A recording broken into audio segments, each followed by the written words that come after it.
प्यारे बच्चों, आज हम कक्षा 8वीं हिंदी व्याकरण में लिपि के बारे में पढ़ेंगे। वर्णों का उच्चारण ध्वनियों के माध्यम से होता है। ध्वनियों को लिखने के लिए कुछ चिन्हों की आवश्यकता होती है। ध्वनि का लिखित रूप लिपि कहलाता है। कि बच्चों, जब हम अपने मुख से किसी ध्वनि का उच्चारण करते हैं, जैसे हमने अपने मुख से बोला ए, तो इस ए की ध्वनि को लिखने के लिए बच्चों कुछ चिन्ह की आवश्यकता हमें पड़ेगी कि ए ध्वनि को किस तरह से लिखा जाए। कि हमने सीख रखा है कि ए ध्वनि को कैसे लिखते हैं, इस तरह से। ये ए ध्वनि को लिखने का चिन्ह है। हमने मुख से ध्वनि निकाली कै, तो कै ध्वनि को लिखने का जो चिन्ह है वो इस तरह से है। तो ये जो चिन्ह हैं बच्चों, इनकी हमें आवश्यकता पड़ती है, जो कि हमारे वर्ण कहलाते हैं। तो इन वर्णों के लिए जो चिन्ह निश्चित किए जाते हैं बच्चों, इन चिन्हों को ही लिपि कहा जाता है।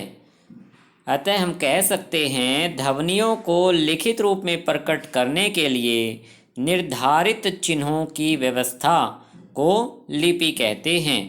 सभी भाषाओं की लिपियां अलग अलग होती हैं। हिंदी भाषा की लिपि देवनागरी है। कि बच्चों, इन चिन्हों की जो व्यवस्था है उसका नाम देवनागरी रखा हुआ है।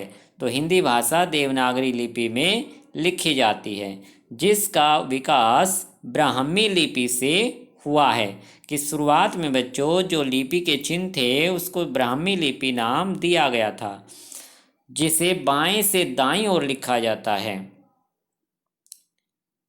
बाद में इसका विकसित रूप जिसे देवनागरी कहा गया है। तो हिंदी भाषा की लिपि इस समय देवनागरी है।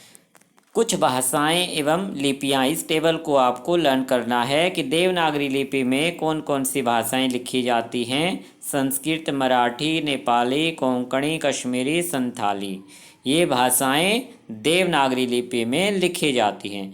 लेकिन अंग्रेजी भाषा की लिपि अलग है, उसका नाम रोमन रखा हुआ है। जर्मन भाषा का लिपि भी रोमन है। इस तरह से कई भाषाओं की लिपि एक जैसी हैं। कि अंग्रेजी के जो चिन्ह हैं वो अलग हैं। कि अंग्रेजी में ए ध्वनि का उच्चारण ए से होता है, बी ध्वनि का उच्चारण इस चिन्ह से किया जाता है, सी ध्वनि का उच्चारण इस चिन्ह से। इसीलिए बच्चों इस लिपि का नाम अलग रखना पड़ा, रोमन नाम रखा हुआ है।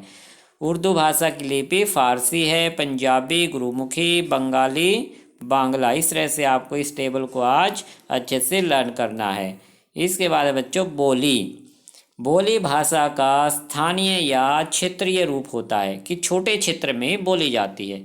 इसका रूप स्थायी नहीं होता, यह सदा बदलता रहता है।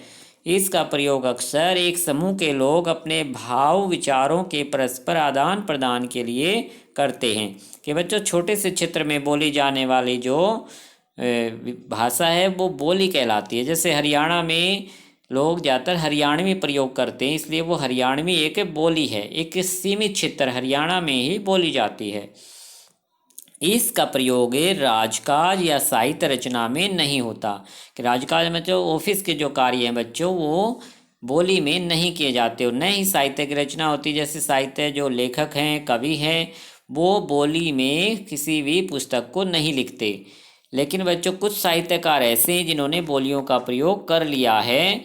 यानी कुछ बोलियां ऐसी हैं जो इसकी एग्जम्पशन यानी अपवाद कहलाती हैं, कि जिसमें साहित्यिक रचना हुई है। कुछ साहित्यकारों जैसे तुलसीदास, सूरदास, विद्यापति आदि ने क्रमशः अपनी बोली अवधी, कि तुलसीदास ने अवधी बोली में, और सूरदास ने ब्रिज बोली में, विद्यापति ने मैथिली बोली में साहित्यिक रचना कर रखी है। तो अवधी, ब्रिजभाषा और मैथिली, ये तीन बोलियां बच्चों अपवाद बन जाती हैं कि इनमें साहित्य की रचना हो चुकी है। इसके अलावा किसी और बोली में साहित्य की रचना नहीं हुई है। अवधी, ब्रिज, मैथिली, राजस्थानी भी इसमें आदि बोलियों में साहित्य की रचना हुई है। बोलियों को निम्नलिखित उपभाषाओं में बांटा गया है। कि बोलियों को बच्चों बोलियों के ग्रुप बना रखे हैं, जैसे ब्रिज भाषा, हरियाणवी, बुंदेली, कन्नौजी।